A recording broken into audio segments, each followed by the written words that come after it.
Thank you, Faith, for that. I'm going to mention the ones I think almost all of us I mean, maybe experienced or have seen, and that with regard to content.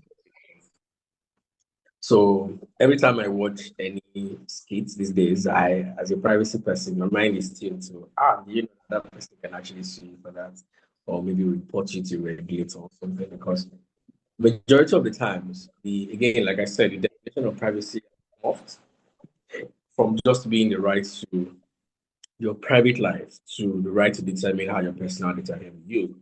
And as a matter of fact, your pictures, your images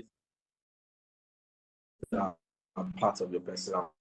If somebody, let's say, for example, decides to shoot a skit and then involves you, you actually have the right to say, hey, don't post that video, because you have the right to determine how that can be used because you feature in it.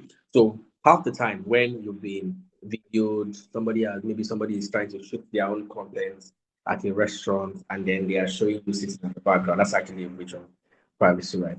Another one that really happens most of the time, again, especially because I imagine everybody using AI on the platform, is where, again, I don't know if this is a breach of the privacy right, but maybe it could put is a doorway to a breach of the potential breach of the privacy right, and that is the use of your personal data to train an AI model.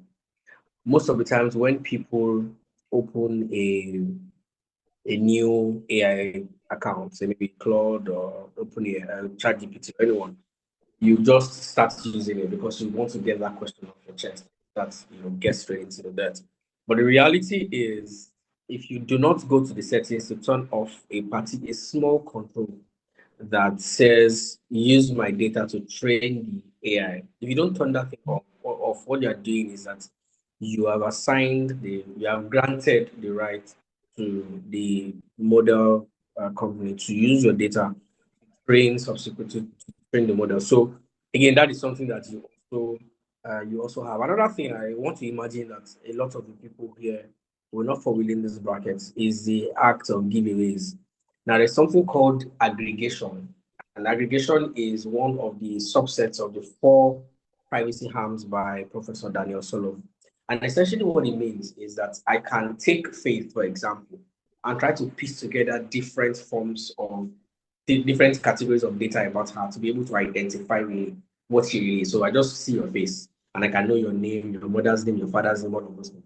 Now, when you involve in posting things on social media about yourself, you are subjecting yourself to a potential aggregation risk, where somebody that is really interested in, and when they say things like anonymous account on social media is not that anonymous, is because there are things that again, that one is more straightforward because you can just easily go and figure out things around your IP address, which is part of your personal data as well. So when you post things online, say maybe you share things about where you live, things, for example, like, oh, Bagada is so nice. And then you specifically mention Bagada beside John's Land, where I live, is so nice. You're already giving out information about your house address. And then in another post, you mentioned that, oh, my dad is a soldier, he lived in this, and this. So you're giving a lot more information about yourself. And you're subjecting yourself to the potential of a privacy aggregation risk, which could then eventually lead to a potential infringement of your privacy rights.